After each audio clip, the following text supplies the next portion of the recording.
Hey Gemini, and welcome to your new to full moon reading from May 19th to June 3rd. So I have some astrology highlights that I've put together for you, and the timestamps are down below in case you want to skip right ahead to just reading the cards. But if not, feel free to enjoy the astrology highlights and then get into your card reading. Okay, so the first chart that I want us to take a look at here is on May 16th. And this is where we're going to see Jupiter ingress into Taurus. It's also going to come right up next to the North Node here. And immediately once it enters, it's going to square over to Pluto.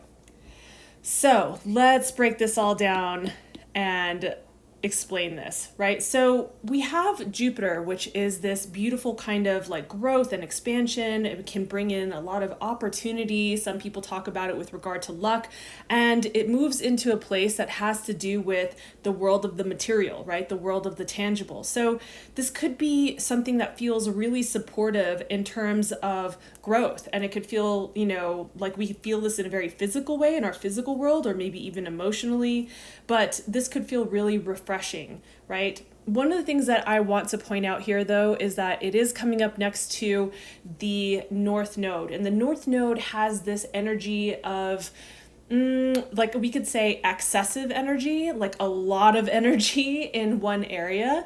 And just like it is with growth in any area of our life, growth can be beautiful and amazing, but when it goes into a state of excess, it can become toxic, right? It can become too much. So we have this, there's two sides to every coin with everything, with astrology, with tarot, with everything, right? So there's the light side and the possibilities, and there's also the possible shadow aspects. When it comes to us talking about just this energy of Jupiter being in Taurus, we can feel that slow, steady, reliable kind of energy, like, that Taurian, like sensorial pleasures kind of being magnified and being like the volume being turned up on this, right? So that can be really refreshing and beautiful kind of growth. However, if we're looking at the excess that could possibly come in, one shadow way that could show up is, let's say, for instance, you look and see where Taurus is in your natal chart and it occupies the 12th house. Well, the 12th house, amongst other things, can have to do with addictions, right? That's one of the areas and things that it could deal with. So let's say that with things that are pleasurable, right? Like whether that be substances or food or like, something else, right? That there is some kind of addictive quality to because it feels so good. It could turn into really diving into that, really expanding that to the degree where it's like it doesn't stop us going into that direction, and it could feel like escapism, right? We could just kind of run away into that. That's just one example of how that could look. This is why you want to see where Taurus occupies your chart. However, the North Node can also be something that feels like it really gives us drive, right? It gives us a lot of energy behind this kind of growth. So this is just something that's going to be with us for the next year until May 2024. So I thought it was worth bringing up. And you'll see how this actually starts to play into like things building up with the transits that I really wanted to mention for this second part of May. So the next chart that I want to point out is on May 19th. And this is when we're going to have that new moon in Taurus. So this is a lovely new moon. I'm really digging the energy here. So think new moon, fresh energy, right? And then we have that Jupiter, which just freshly ingressed into Taurus. So we also have that refreshing kind of new energy for growth that's coming into this same sign of Taurus, right? And remember what I said about Taurus, right? Taurus is that stable energy. It's like the pleasurable aspects of our material and tangible experiences, like, think good food, good libations, good, all the yummy things, right? So we have all of this energy coming together. And it's also where the moon likes to be. The moon is exalted in Taurus. So it's just really lovely energy. And as we'll see going forward, I'm going to talk about some, speed bumps that we're going to see after this along the way. However, despite the fact that we're building into this T-square that I'm about to talk about, this has a lot of lovely like elements that could make for some really beautiful new beginnings. So this would be a time with this waxing energy. Remember, new to full moon is waxing energy. To plant those seeds. The seeds that you plant during this time are going to ripple effect, not just from here to the full moon and build in that and culminate in that way, right? But it's also for like several months out, like about 6 months out. So essentially, you want to just be really mindful of what you're doing with the energy on this day. Like, this is one of those ones where I'm like, hey, take advantage of it. You know, whatever it is that you do this day, it's like whatever you don't want to be doing more of over the next like 6 months, like, then I wouldn't, if possible, I wouldn't be putting your time, energy, and attention into that. I would really spend some of your time, energy, and attention into doing the things that you would like to see grow, the things that you would like to be doing more of with your time, energy, and attention, right? So, and this is going to be exact at 8:52 a.m. It says Mountain Standard Time because that's where I happen to be right now, but you know, think that's Pacific time as well. So just adjust for your time zone with that.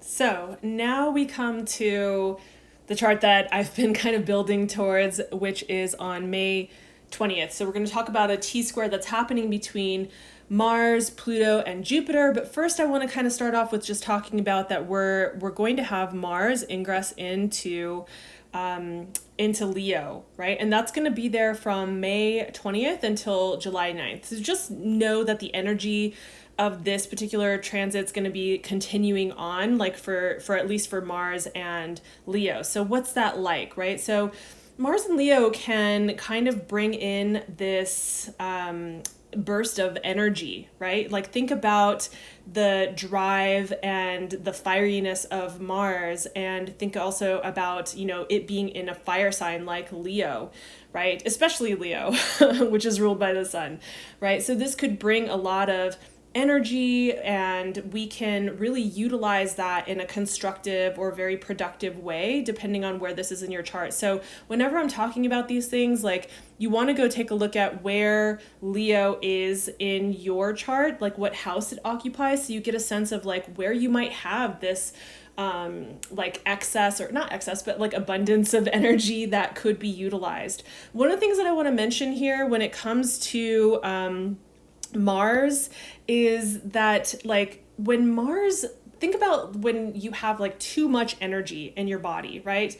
A really good example of this is, like, let's say sexual frustration, which is appropriate for Mars. So let's say that you have a ton of energy, just like sexual frustration, just nowhere to put it, right? Like nowhere to put this energy, no outlet for it. And you can feel like kind of irritated or frustrated, or kind of like get a little snarky with people, or, you know, like just feeling that kind of sense of irritation. And so, like, sexual frustration aside, like just thinking about when you have an excess of energy and nowhere, no outlet to put it in, we can feel like that kind of irritation, which can come out in ways that are, you know, creating conflict with other people. So you really want to kind of pay attention to that as well. You know, it'll depend on what you've got going on in your chart, but I thought it was at least worth mentioning. So it could be really productive, could be irritating depending on. So I would say, you know, find constructive ways. Like if you notice, like, whichever area in your chart this is happening, that you're starting to feel like a little, you know, more irritated or whatever it is, then let that be your signal to utilize Mars's energy in a constructive way, because that's what Mars wants. Mars wants an outlet for that energy to be utilized. It doesn't want it to just sit there and be stagnant, right? So now let's take a look at what is happening with this T-square. So we have Mars, and it is opposing Pluto, and they are both going to be squaring with Jupiter, right? So let's first start by talking about Mars opposing Pluto right here. So when Mars is opposing Pluto, we can see things that come out, like the themes that can come out, like around power. You know, when you're thinking of Pluto, we can think about power dynamics, and we think about Mars and like the energy that I was just talking about that. So feel into that, and you can get a sense of like how there can be these like kind of conflicts with power. So power struggles, power dynamics can really come to the surface. And, you know, the thing about this is, like, it can come out in these really shadowy ways, right? We're talking about an opposition here, and oppositions are not an easy transit, right? You think about these two planets are going toe to toe. And so when they're going toe to toe like this, some of the more challenging aspects of of their abilities, their, what their properties are, can really come together in that way. Right? So like, and just like this, I don't want to demonize these planets, like, but every planet has shadow and light, like constructive or not constructive parts, and in this particular aspect we're seeing like it could be really challenging because it's a challenging aspect, right? So, and then we can take a look at what is happening with Mars that is squaring over to Jupiter here.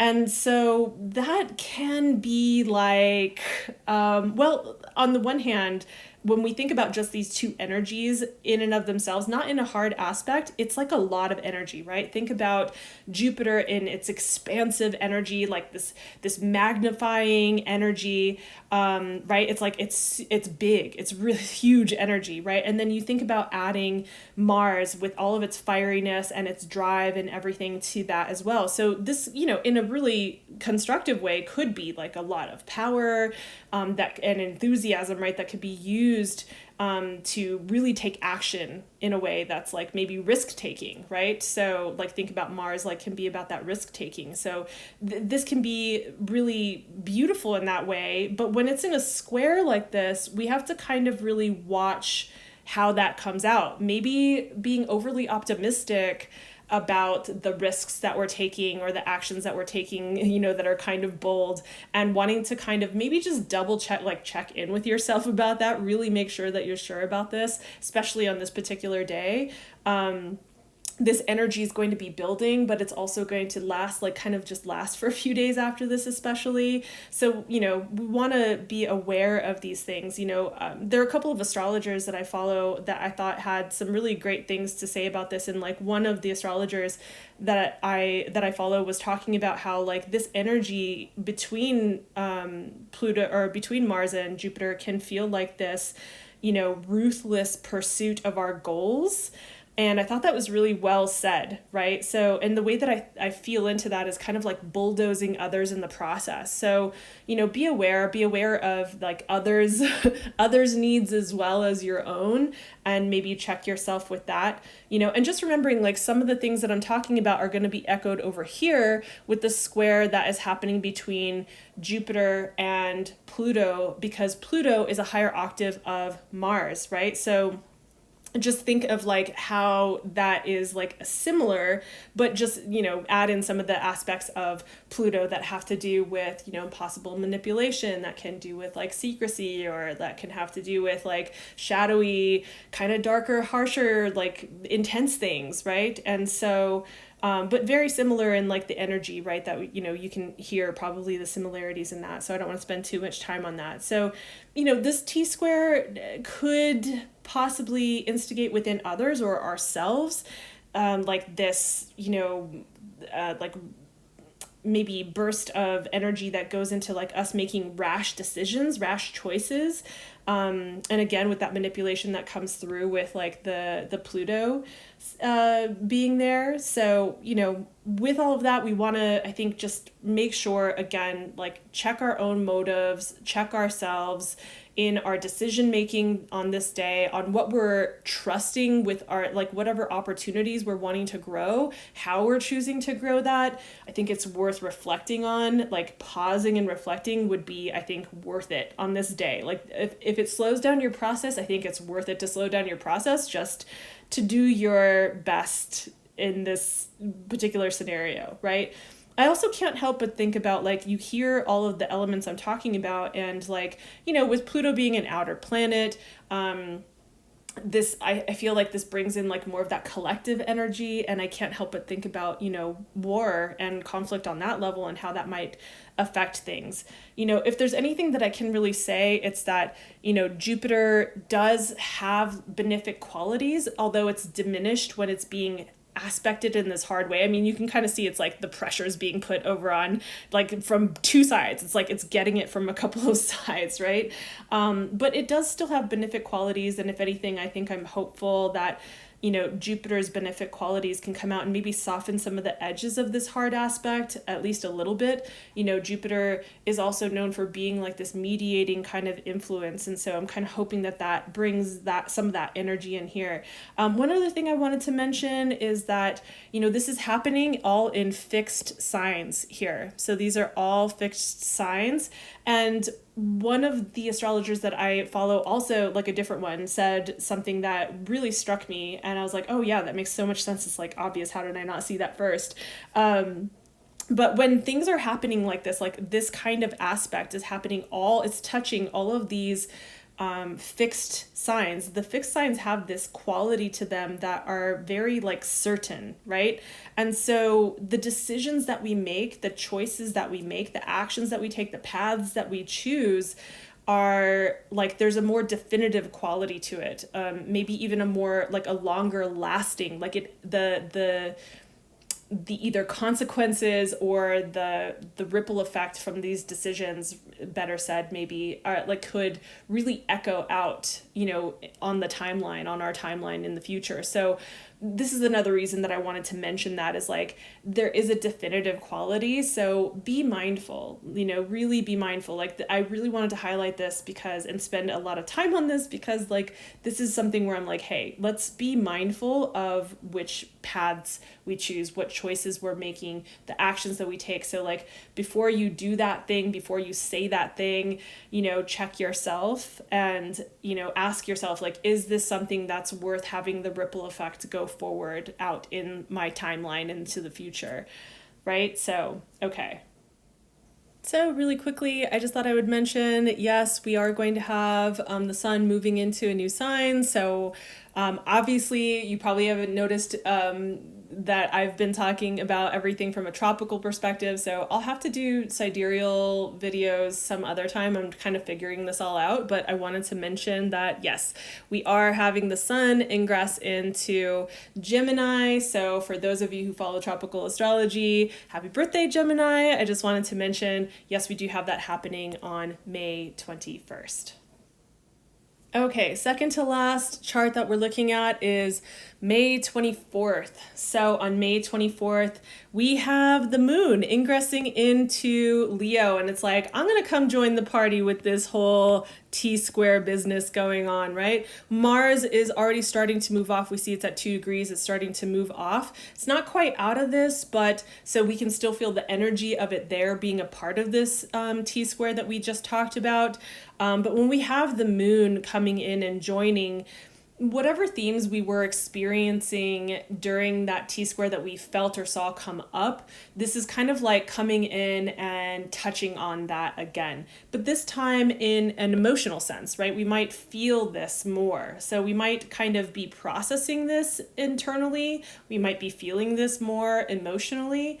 So just to say, like, it might kind of pop its head back up around this time, and I just wanted to mention it really quickly so that you're aware of that. But yes, this could add an emotional quality to this. So again, all of the things that I said about watching ourselves with this, again, still through this time, like all the way through till this time, but still through this time, and just notice that maybe you feel like your emotions are a little bit on high with this. You might notice that, you have maybe like you might want to watch your emotional reactions to things, just noticing. So I think with astrology, it's just, this isn't to scare people. It's just to say, hey, let me give you a heads up so that you can just be more mindful about certain themes that particular day and how you go about choosing or making choices, or like, what you say.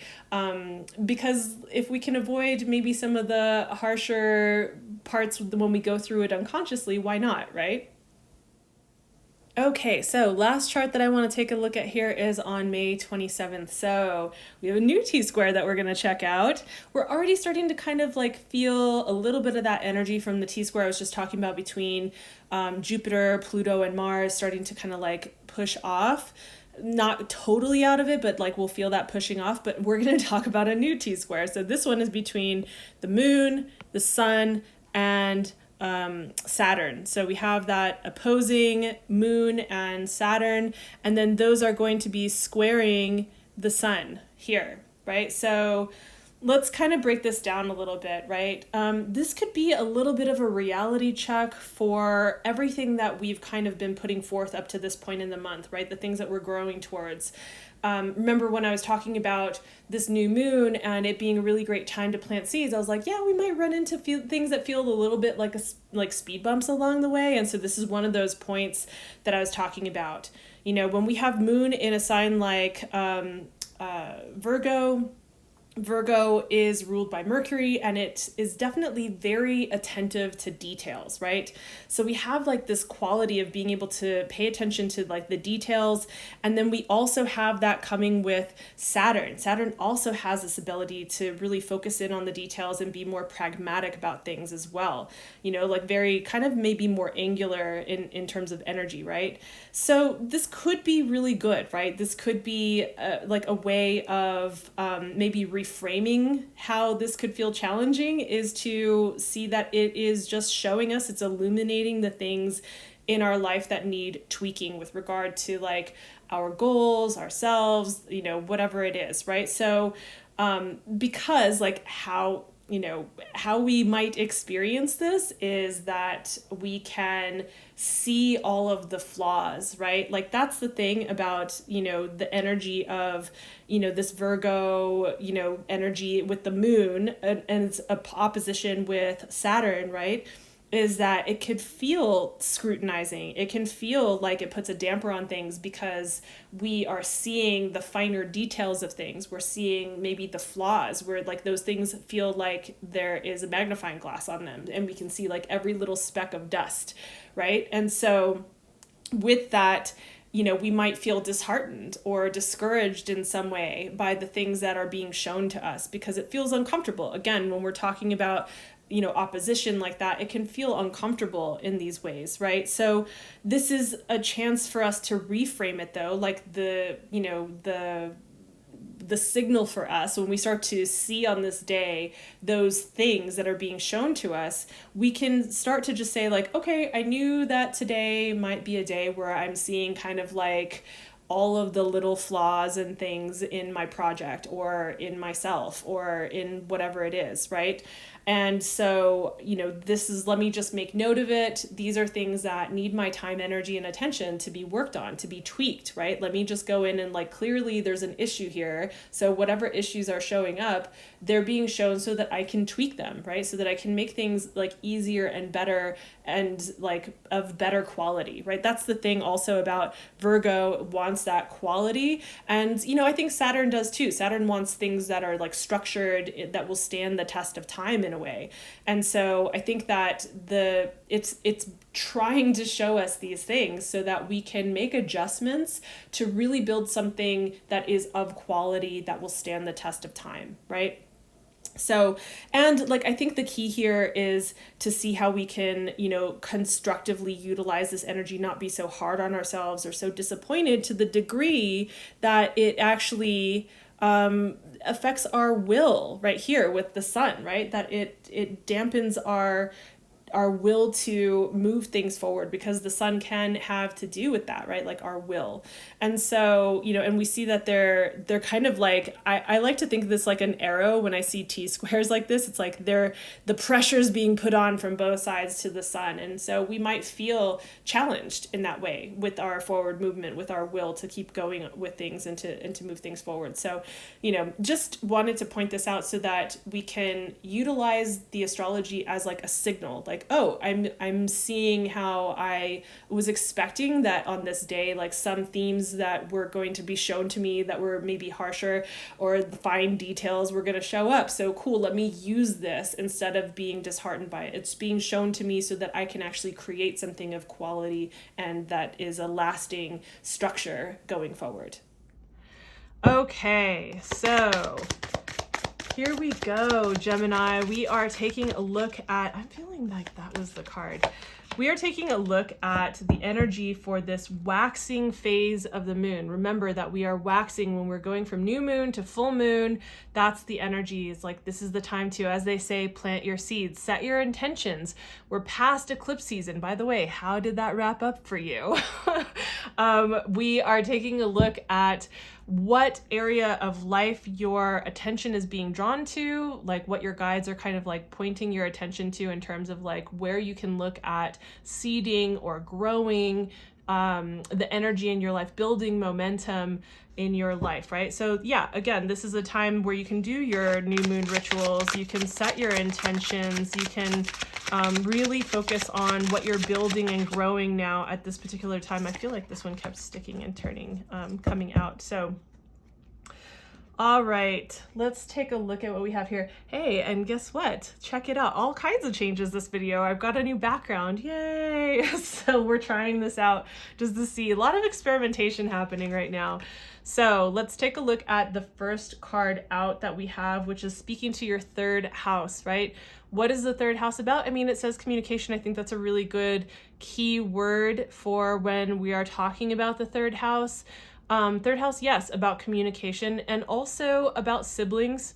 Also, so whether you have siblings or not, this could also be, you know, friendships that feel like siblings, you know, someone who feels like if it's a, you know, a woman, like maybe feels like a sister to you. Also with this, we're talking about local travel and your local neighborhood, like your neighbors, your neighborhood, like where you live. So just kind of like giving you some idea of like where this could be drawing your attention to.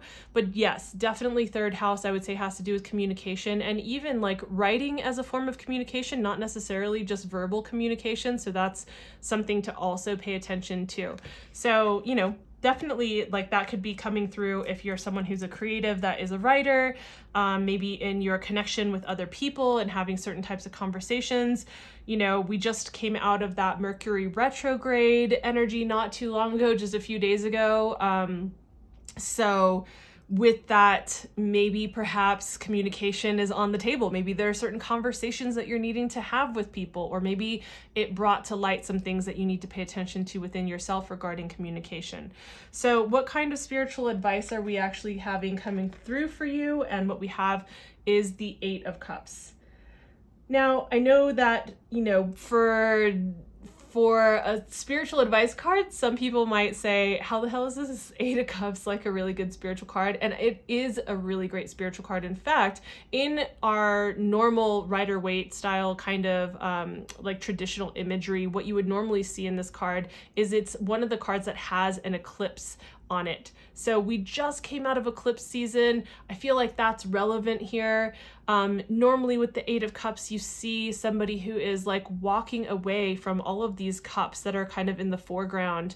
It's like putting down the shit that is too heavy, letting it go, letting it be where it is, and going off on your own journey. And often it's going off on a spiritual journey. So I feel that the messages, and also, yeah, other thing I want to say, you know, the third house has to do with as well, besides like communication, think about messages that come through, like in like realizations or you know, omens, things like that, that really come through to show you where you need to be paying attention, right?